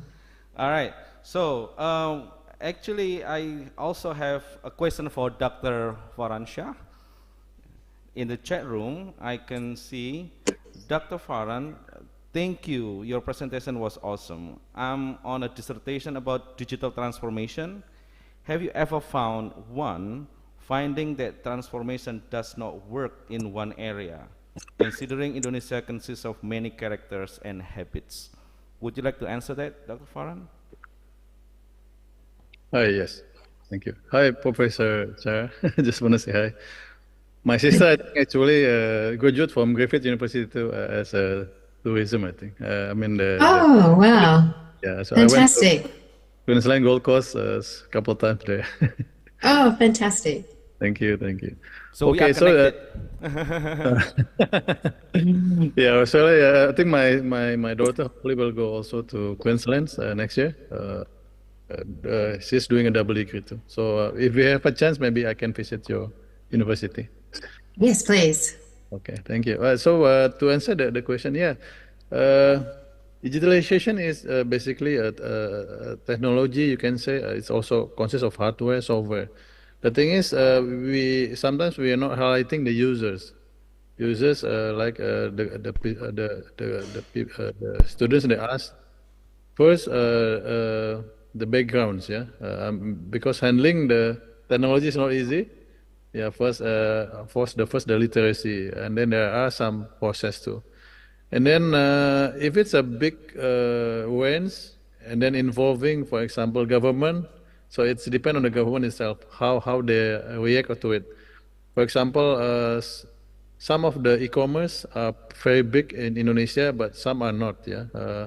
if you can say, if what happens is because the governments are not really supported, or maybe not really understand what is marketplace for, why it's important for the entrepreneurs or for the SME. And last but not least, of course, the internet connection. Like I said earlier, internet connection in Indonesia is not there yet for small cities, even some cities up in the mountain or down in the valley. So I went there. I went 6 hours, even 10 hours from the big cities, and then internet is not there. If it's there, it's very slow. Yeah. So to be able to implement the technology, or we can say AI, we can say robotics. Yeah. We need all those combination. For first the people. Second is the connection or the network, and then of course the regulator, yeah, or you can say the government. So these three, if it's combined and then everything is works as it is, and then will be implemented successfully. Yeah. For Sarah, maybe you can highlight the Indonesia is getting high on the smart city. I think with this new government. All of them saying a smart city. So again, smart city is like a combination of all those digitalization. Yeah, maybe Sarah can also give feedback how a smart city in Australia or in other countries being implemented. Thank you. That's great. Thank you very much, Dr. Farhan. So, Sarah, I'm interested in your students' research about food gramming. Is that right? Foodstagramming. Foodstagramming. Okay. So like Instagram, but foodstagram. Okay, that's a unique name, you know. Is the students create that name, or is it commonly called? Yeah, it's a commonly used name for that type of behavior. Obviously, the link in the name to Instagram suggests it's just Instagram, but it is actually a more general, can appear on other social media platforms. I sort of, it's a bit of a jargon name because obviously Instagram has quite a visual component to its social media. My student is from China, and particularly in China, they are very keen on using social media, but they use a lot of Foodstagram to actually find which restaurants to visit. So I think for Indonesia, obviously China is a big market for Indonesia. So thinking about the types of social media behavior that Chinese visitors engage in at home will often be also the type of behavior they might engage in overseas as well. So having the Instagrammable, photos and content for them to be able to share. We're doing some work at the moment, doing some experimental work looking at the visual aesthetics of the food and the presentation. And what we suspect is the actual presentation is more, is a big factor. We've also done some work around familiarity with the food. So eating, for example, if you're from China, eating Chinese food versus eating Indonesian food. So just testing different parts of the post. It's getting quite technical, as you can see from how I'm explaining it. But likewise, the work we're doing with travel vlogging as well, we're really diving into actually what could make a successful travel vlog, and doing a lot of experimental work to work out exactly what factors could make the vlog more watchable and more engaging and so forth. And so the marketing is getting quite specialized and technical on these fronts to really start to infiltrate consumers' minds and work out exactly how they're going to engage with the content. So it's really interesting in that space. It is, actually, it's really interesting. And it is connected to the question in the chat room because, some of the comments from the customers can be positive or negative, and I also have questions here for you. So Professor Sarah, what do you think about a vlogger who made a positive and negative impact on the tourist attraction he visited for his statement and live coverage, because the use of communication and visualization tools cannot be limited in this era? of information. So thank you. This question is from Eddie Susanto. Would you like to explain that? Yeah. Fantastic. You know, it is really tricky. The best way to always have great online content is to deliver exceptional experiences for your customers, because the content, you can't control their messaging in terms of what they're going to say about you, whether they like you or don't like your experience, or your staff or your food, or every component of it. And so I think particularly it's very important to deliver really high quality experiences more than ever before. As I said, the reach of those messages can be quite large. The other thing is, if there is negative comments or negative messaging, is probably not to ignore it, to actually reach out and maybe reply to the comment in a very professional way, and particularly if you can make some comment about how you addressed, how you've listened to the customer and how you've actually addressed their complaint, or maybe provide a little bit of context around why things happen, things go wrong sometimes. You know, it could be a noise complaint and there's a construction site next door, which is obviously outside of your control. Often it could be, you know, obviously weather is outside of your control. So trying to provide some context without being aggressive or confrontational, trying to provide some context as to why things perhaps went wrong, and how that could actually be addressed in the future, how you might address it differently in the future, I think is really important.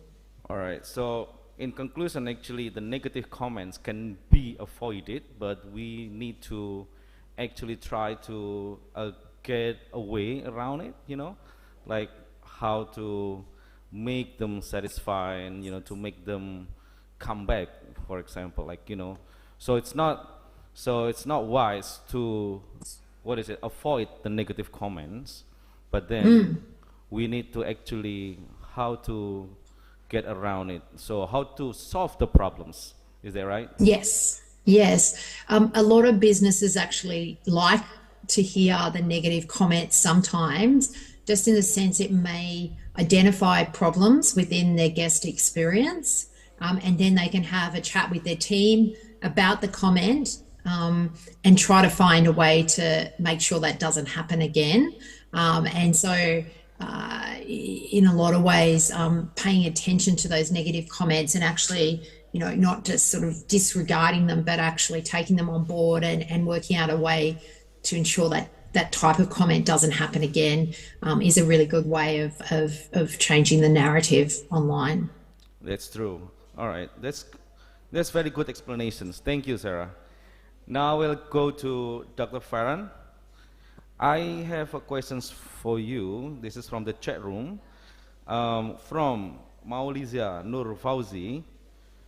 Why is Tesla considered a successful example of diffusion of innovations theory? And what can other businesses learn from this success story? That's number one. And number two, how can entrepreneurs address the challenges of cybersecurity and personal data protection amidst the rapid acceleration of digitalizations? Would you like to answer that? Okay. We'll answer the first one and then the second one. Please remind me for the second one. Usually forget after I answer the first one. Yeah, Tesla, I think is very famous because it's changed the industrial. Used to be a gasoline car with the gas, and then starting a car with electricity. I think they've read the first one. Second one, of course, the automation. Yeah, it's self-drive, even though it's not safe. Yeah, not really safe. I heard from my friends in the US, in America, that also many accidents involving Tesla. But at least they're enough to intervene the technology to replace the traditional to the future. And then the last but not least, the Tesla is like computers that you drive. So it's like you're driving computers. There has you can, for example, voice activation, like if you wanna turn on the music, to ask questions. So it's like you're driving computers, or you can say cars with computers with wheels. Yeah. So it's very interesting. It's not here in Indonesia because it's very expensive. Yeah, the cars is like very much premium, not like in US. I think this is also a challenge with Indonesia tax system. All the cars easily times or multiply by 3. Then you have a price of it. Different with US. Yeah, the price is just like a price of the car and then maybe some taxes and that's it. Yeah, so it's tough for Indonesia EV or electrical vehicle ecosystem because the price of the car. I think that's the first one. The second one, cybersecurity. Cybersecurity, again, it's lots of cybersecurity application or technology. We are not. Sometimes we just get confused. Yeah, I remember a long time ago we call it antivirus. Yeah, there were McAfee. Yeah, there are some of the names. Yeah, and now a bit complex. Yeah, you have, for example, like firewall. You have, of course, anti-malware. Yeah, there are lots of cybersecurity tools. Yeah, the challenge is we don't know which one we use. If it's for individual, which one we use. If it's a small business, which one we use. If it's government, which one we use. Yeah.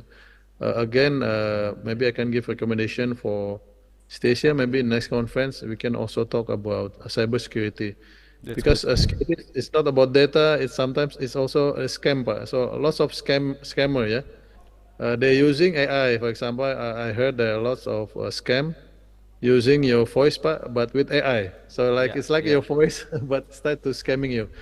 So of course it's not there yet for anti-AI voice scamming, for example. Of course now there are lots of photo. You can use AI, lots of video. It's like your photo can dance, yeah. Your photo can hug each other, yeah. So this one will be related to cybersecurity also. That's the challenge, yeah. Cyber and security, but how we implement each of the case is also a challenge for all of us now. All right. Thank you. Okay. Thank you. So, by the way, I would like to ask Sarah, what happened in Australia with the popularity of electric vehicle? Is it also growing in Australia? Like, yeah, absolutely. It's growing and expanding market for tourism destinations, and particularly provincial or local governments are thinking about installing infrastructure in their destination to allow for EV charging. And thinking about journey planning in terms of making sure, and communicating distances between EV charging stations and where they're located and so forth. So there's a whole tourism strategy around the EV market, which I think is very interesting. Also, accommodation providers and public facilities installing EV stations within their hotel, motel, and so forth. I think that's also becoming quite an attractive offering for people in terms of planning their trip with their EV. True. That can be like one of the examples of sustainable tourism, right? Absolutely. I'd like to see a system in the future where even if you have a petrol car, if you're going on a long road trip or driving to another place, away from your home, that you may hire an EV for that trip. So you might do your longer distance driving using an EV to obviously lower your carbon footprint from your travel. Right. And then there's also automated vehicles that are coming as well. So that's going to be a bit of a game changer as we get automated vehicles and people can go between destinations very easily. What do you mean by automated vehicle? Automated vehicle. Driverless cars. Driverless car. Oh, okay. No driver. No driver. No driver. You jump in the car, no driver, and it takes you to your destination. Is it there in Australia now? Is it there in Australia? No. I think it is in some parts of the US and North America, I see. but not in Australia. It is coming in terms of that technology, and I think that would be a really interesting way in which that shifts the dynamic, and whether people all own their individual vehicles in the future, or whether there'll just be a system of sort of Uber type drivers that without drivers that kind of move around the cities and between destinations. I think that will be quite interesting moving forward. I think that's common in China now, right? The automatic vehicle. Right? Yes. Yeah. Okay, that's a good examples of sustainable tourism, because people can actually be at the destinations, in a safe way, without being lost, because of the right. Yeah, that's good. All right, so well, I still have some questions for you, Sarah. This is actually from Banjarmasin. Have you aware of the area, Banjarmasin? It is in Kalimantan, in Borneo. Not yet. Okay. No. I have not been there or seen that. Sorry. Okay, because you've been around Indonesia a lot, but I thought that you've been there. Yeah. All right. So I haven't been there. Okay. This is from Ricky. I live in Banjarmasin. There are many activities related to religious tourism, but I have observed that it takes a lot of effort to do brand awareness in the city, considering that Banjarmasin is not a tourist city, but a city known for mining and oil palm plantations. Is there any experience or tips for this case? Thank you. Would you like to answer that, Sarah? A couple of ideas would be to work with partners that are already hosting the visitors. So if there is accommodation properties within your city or your region, you could maybe partner with them to offer that as an experience, as an add-on to their stay at the accommodation property. So we call that like local marketing. So when people arrive, you're just marketing to them upon arrival. So I'm not sure of the exact, the demographics of that area, but also maybe thinking about, particularly with religious tourism, around visiting friends and family. So often we think about holidays as such, but a large part of the tourism industry is people visiting their friends and family. So could you promote it to the locals? So when their families come to visit, or their friends come to visit, that they do the religious tourism experience as a result of that visitation. I know with Borneo, obviously, a developing tourism industry, so trying to partner with other products and other experiences to create a package or a journey, I think is really important as well. Often people don't just want to do one experience in a destination, they want a collection of experiences within the destination.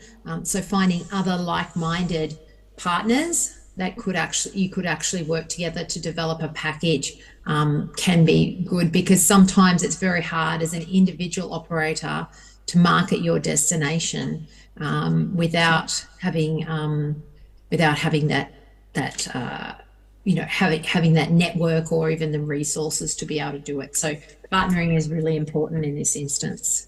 All right, so partnering is very important to market the destinations, because soon that our capital is going to move to Borneo, but it just depends on the new president right now, because we just recently have a new president.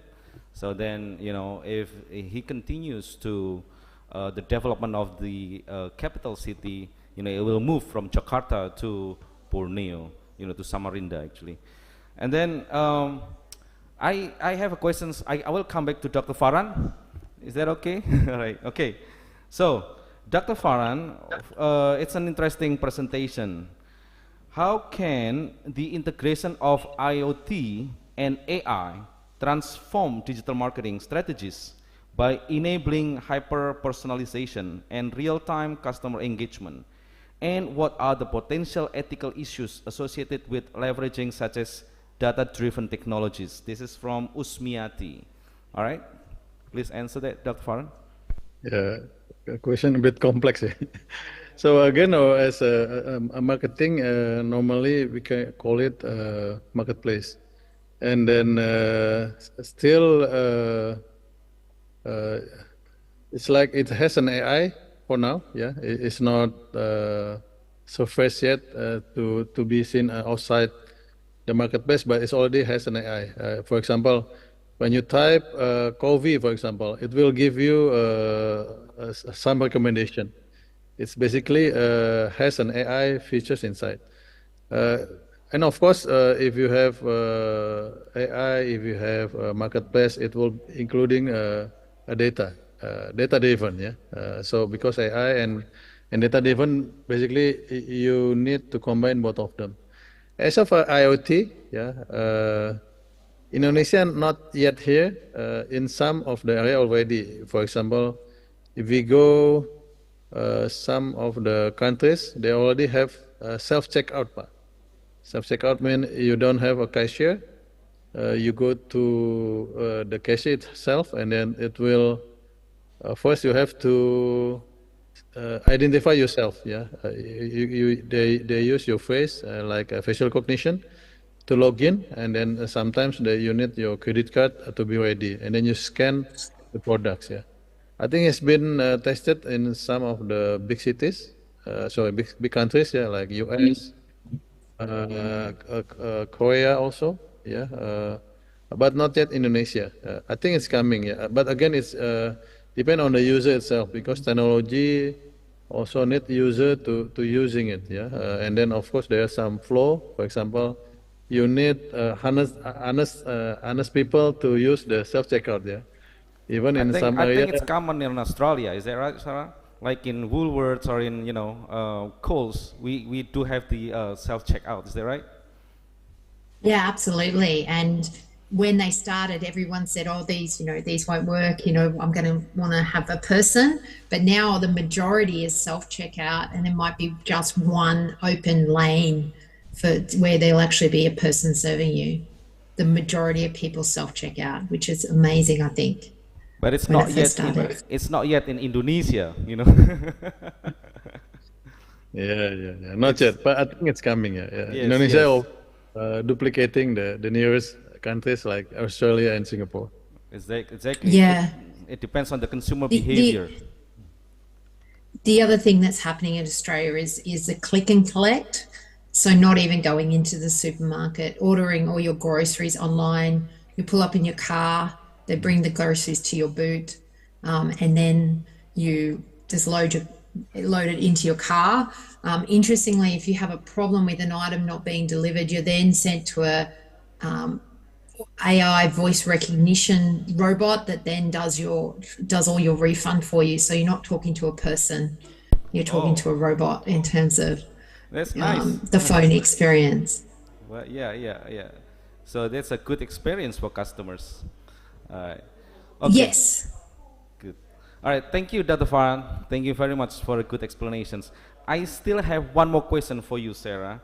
It's actually about hospital tourism. From in the chat room from Henny Engaryanti to Professor Sarah. I work in hospital services. My question is, how can we ensure customers or patients get a good customer experience with digital transformation? Thank you. It's Henny Engaryanti from Stasia, Surabaya. Could you please explain that, Sarah? Sure.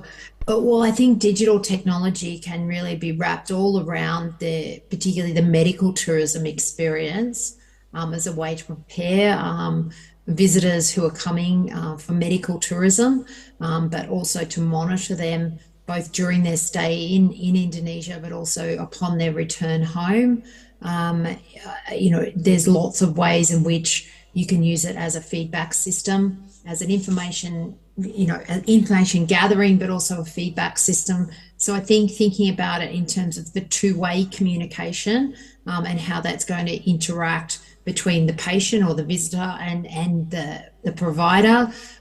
I think there'll be lots of ways in which AI will also become part of that. So maybe they'll post something in a comment, in terms of that communication, and then it'll go and find information about and answer the question before a person's even looked at the comment. We see large language models like ChatGPT, which are kind of searching the whole internet for the answer to the question. But what we can actually do as well is just have ring fence information. So just have a database of information with correct information from the medical provider or from the hospital or the accommodation provider, and the AI will just search that database of information to come up with the right answer. So I think you're going to see a lot more use of that AI and the sort of chatbot kind of interactions moving forward, and most of your questions will be answered that way rather than have a person answer the question. Okay, that's great. So medical tourism is actually a growing industry right now, is that right? Like people who needs to do the surgery, to operations, right? Yes. Yeah, I think Bali's just opened a new hospital with a focus on medical tourism, from what I hear. And so there is a lot of interest from international visitors coming into Indonesia to receive treatment. That's true. All right, well, that's great explanations from both of you, and we would like to thank you for a very nice presentations and explanations to our participants. And for Sarah, I would like to wait for your slides, to share to our audience. All right, so thank you very much. And before we finish our presentations, I would like to share the certificate, to our speakers. Just one moment. All right, so this is the certificate for you, Sarah. Thank you very so much. You're welcome. Thank you very much for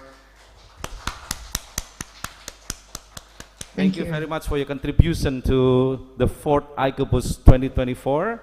And we would like to invite you offline, hopefully someday to our campus.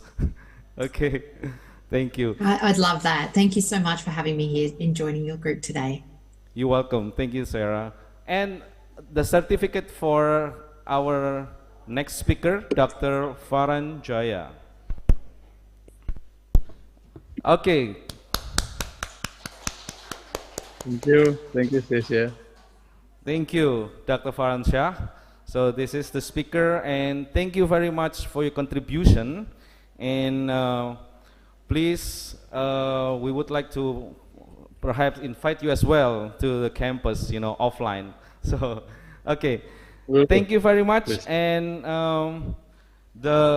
we would like to appreciate all the guest speakers for today's conference, and I would like to give a very big applause to our two speakers. Thank you very much, Sarah, and thank you very much, Dr. Farhan Shah.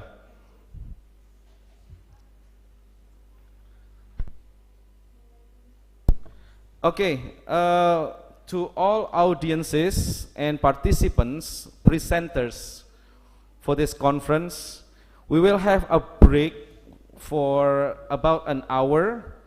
Then we will come back to the break room about 1 o'clock. Okay, so please, 12.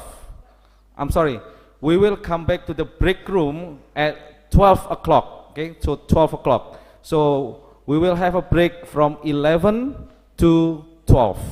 Okay, thank you very much, and see you all in the break room for the parallel sessions. Thank you.